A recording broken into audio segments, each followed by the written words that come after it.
My people, what's going on? Pittsburgh Steelers safety Troy Polamalu recently admitted that he's lied about concussion symptoms before. He also said that he's gotten about 8 or 9 recorded concussions.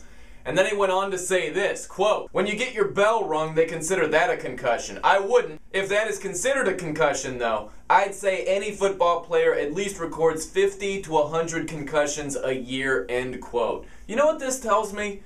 It's such garbage that all of these ex-NFL players are trying to sue the NFL in these concussion lawsuits. These players are going to do whatever it takes to get on the football field, regardless if they play in 2012 or if they played the 1960s or 70s. Just because the information wasn't readily available, that doesn't mean that they would totally change their course of action if they had all these fancy facts about concussions. Troy Polamalu has all of these facts. He hides concussion symptoms. If someone comes over after he has his bell rung and says, "Troy, you alright?" "I'm okay. I'm alright."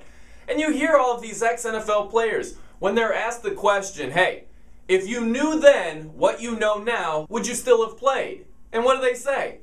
"Yeah." Then what are we talking about here? These ex-NFL players are looking for a handout.